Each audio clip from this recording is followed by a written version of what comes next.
ქალბატონებო და ბატონებო, მოგესალმებით ჩვენ გადაცემის შემდეგი ეპიზოდიდან, სადაც ჩვენ განვიხილავთ ხოლმე ყველაზე ხმაურიან მოვლენებს საქართველოში.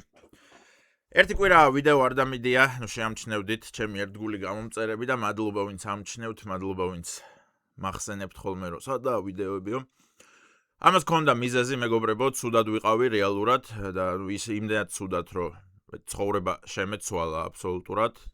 აი, გუშინდელ დღემდე და მას შემდეგ დაიწყო ახალი ცხოვრება. რატომ?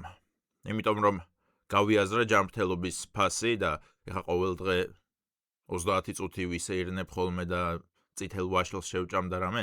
არა, რა თქმა უნდა, უბრალოდ გუშინ ჩამიტარეს გასტროსკოპია. რაც არის ყველაზე დამამცირებელი, რაც შეიძლება კაცს ჩაუტარო.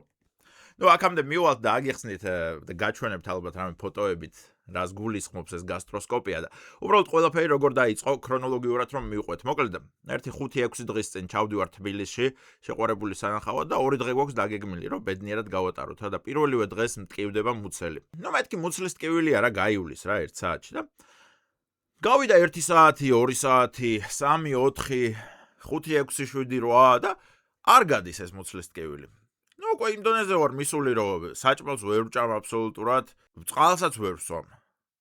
არაფრის სურვილი არ მაქვს, უბრალოდ წევარ ჩემთვის სითბომ სიამოვნებს და რა ვიცი, ველოდები რა.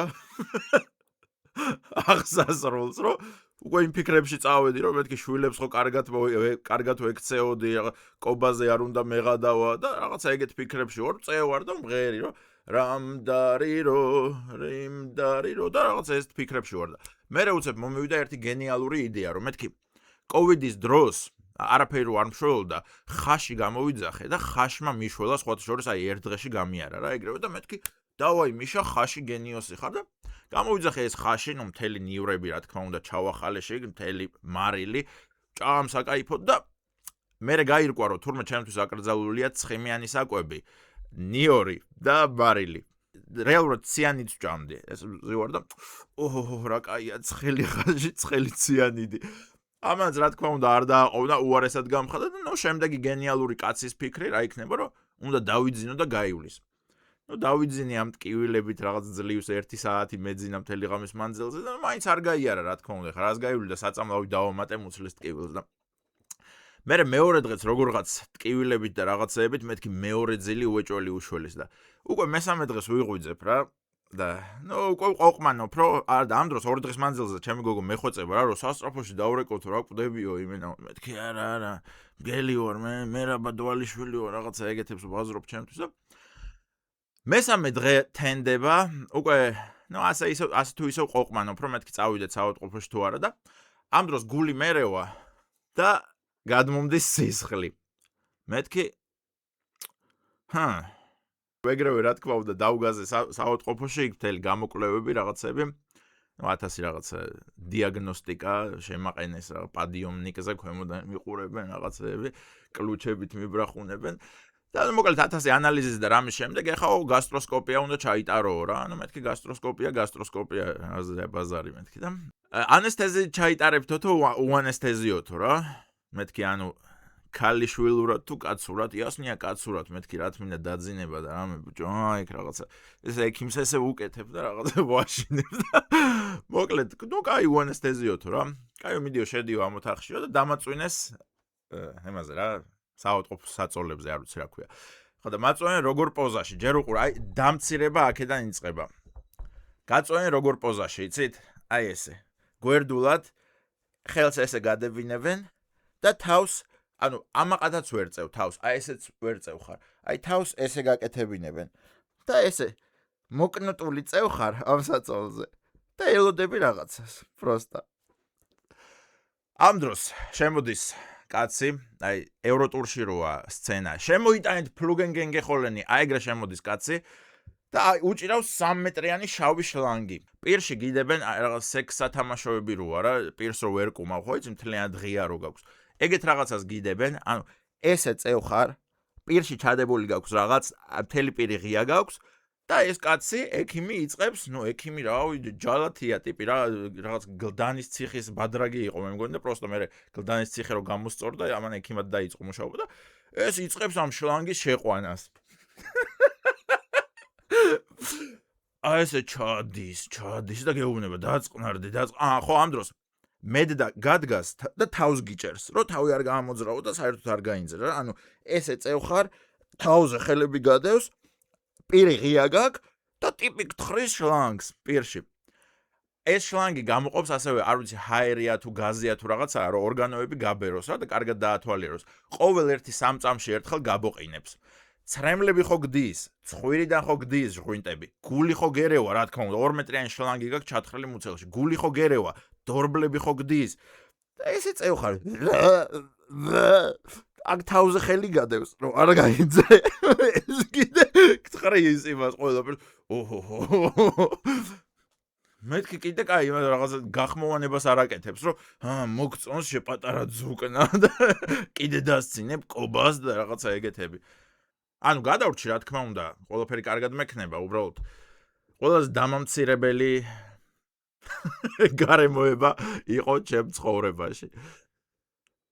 მოკლედ მორალი რომ გითხრათ ამ ისტორიის, რა თქმა უნდა, არ უნდა დაანებოთ გემრიელად ჭამას, გემრიელად სმას თავი, უბრალოდ გასტროსკოპია უნდა ჩაიტაროთ ანესთეზიის ქვეშ. ეს არის მთავარი მორალი ამ ისტორიიდან. მე რა თქმა უნდა გადავრჩი მგელივით ვარ ოღონდ იმ მგელივით მხოლოდ ცივი პიურის ჭამა რო შეიძლება. დიეტას თუ არ დაიცავო, რავი გაუარესდებაო და. მეთქი რის ჭამა შეიძლება? აიო ძმაო, პიურეო, გრეჩი ხაო, ბრინჯიო. ნუ მეთქი ვფიქრობ რაღაცა ეხა როგორ გავაგემრიელო პიურე, ხო?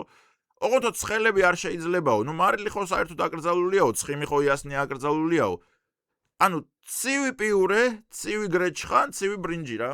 ამ სამიდან რომელიც გინდა ჭამეძმა. მეთქი ჯიგრები ხართ.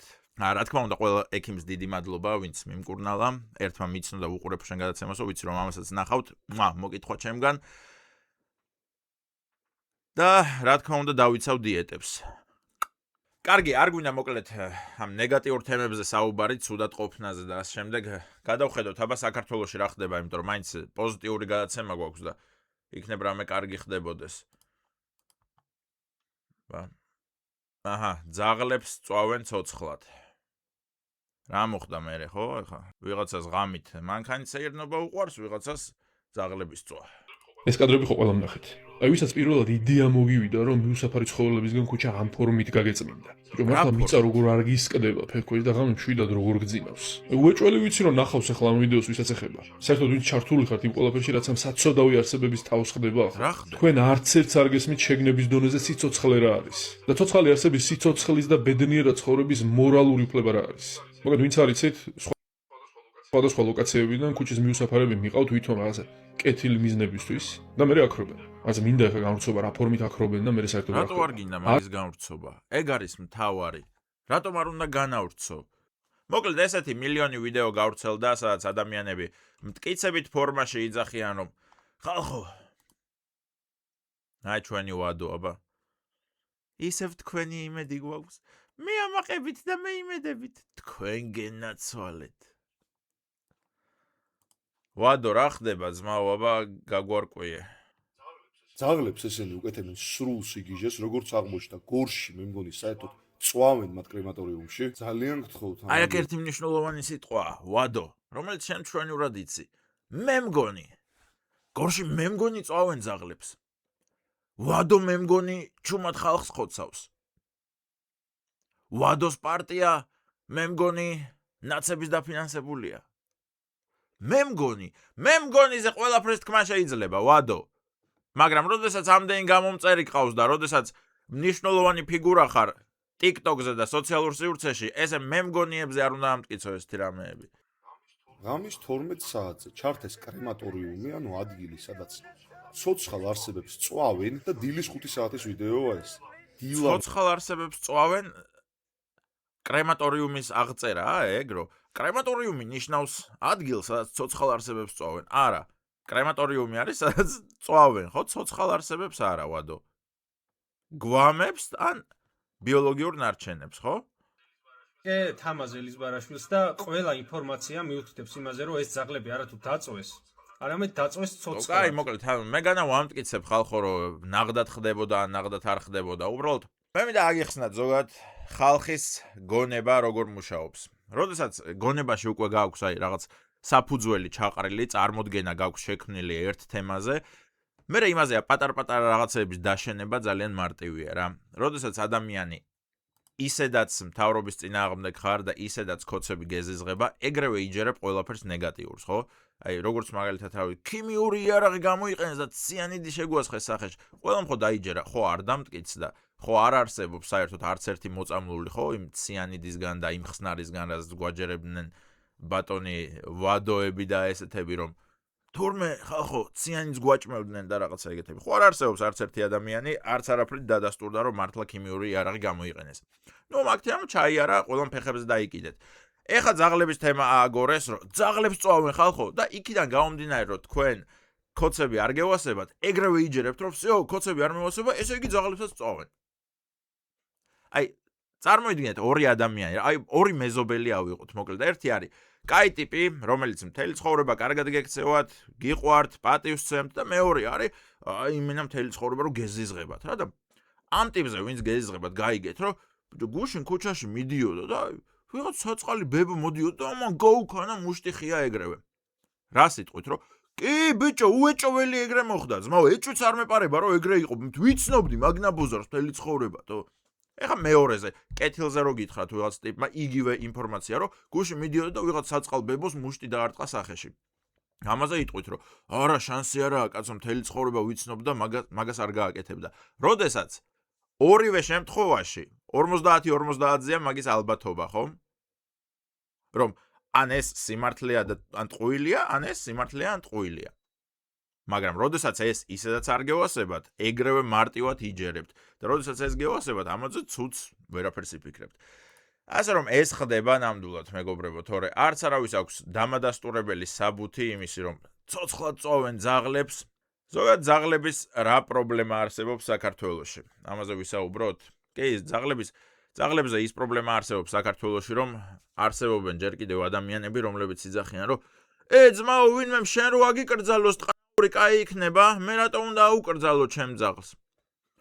და შემდეგ აჩენინებენ ამ ლეკვების გაჩუქებას ცდილობენ, მე ადამიანებს რეალურად ჯერათ, რომ აი 8 ლეკვს რო დაგიყრეს შენი ძაღლი, მე მარტივად გააჩუქებ კაცო. ვის რა უნდა თქვენი ძაღლები ძმობას გაფიცებ? აი ვის რა ჯანდაბათ უნდა? კაი მაქსიმუმ ვიღაცამ გაახაროს თავის შეყვარებული ლიკუნა ახალ წელს და აჩუქოს ერთი ლეკვი. მე დანარჩენ 7 ლეკვს რას შვებით? და ისიც ლიკუნაც მე ნახვიზე მოისურვის, რა თქმა უნდა, ხო? და უნდა შემოვიდეს ის კულტურა საქართველოში, რომ აბსოლუტურად ნორმალურია და პირიქით კარგიცაა, როდესაც კოდავთ ან ვასტერილურებთ ძაღლებს და კატებს თუნდაც. 3 კატა მყავს, 1 ძაღლი მყავს შეფარებული მე. რა გონიათ ისინი არიან ნაყიდები და საგვარეულო პასპორტები და რა. არა, 4 არის ნაფურთხები და ნარტყამი და ჩანაძირი კატები და ძაღლები მყავს. ყველა დაკოდილია, ყველა გასტერილურებულია, რომ არ გამრავლდნენ. რადგან მე ვერ გავაჩუქებ ამ კატებს და ძაღლებს. აх, ჩემი. როგორ უნდა მოხდეს ამ პრობლემის გამოსწორება? ნუ პირველ რიგში რა თქმა უნდა მაგითი რომ ხალხს აუხსნათ რომ დაკოდვა აბსოლუტურად ნორმალურია, მეორე რიგში კიდე ცხოველთა მონიტორინგის სამსახური უნდა აძინებდეს ავადმყოფ და ესეთ აგრესიულ ძაღლებს, მაგას რა თქმა უნდა ბევრი ბაზარი, ხო? თორე თუ მართლა ვინმე წვავს და ცოცხლად ყრის ფეჩში ძაღლებს, თქვენი დედაც მართლა სატანები ხართ თუ ვინა ხართ, ჯეფრი ეპსტინები ხართ. ასე რომ მეგობრებო, ჯერჯერობით დამშვიდით, ნუ იძახით მტკიცებით ფორმაში, რომ ცოცხალ ძაღლებს წვავენ, რადგან ესეთი ინფორმაცია გავრცელდა 2 წლის წინათ, სადაც ვინ ადამიანმა იგივე რა თქმა უნდა თამაზ ელიზბარაშვილმა გაავრცელა, რომ მოიცადეთ, აი ჯილდო 20,000 ლარი მას, ვინც გურჯაანის ცხოველთა თავშესაფრიდან გამოიტანს ძაღლების ცოცხლად დაწვის ვიდეო კადრებს. ეს კადრები გამოვიდა? არა. რამე დამადასტურებელი საბუთი გამოვიდა? არა. ეხაც ბატონი თამაზა ავრცელებს, რომ ეხა იქ წვავენ. გორში, გურჯაანში გადახოცეს დაწვეს ცოცხლად. ეხა გორში წვავენ ცოცხლად. აი ეს ცოტა მეტი რომ დააწესოს, მე მართლა დაწვავს ვინმე თავის ძაღლს და მოგიტანს, რომ აჰა, აგე ხვარიო ძაღლის დაცვის კადრიო. მე მეგონა უბრალოდ ძაღლი უნდა დამეწვავო, რომ ჩემი ჯეკა დავწვიო. მოკლედ, წავედი მეგობრებო.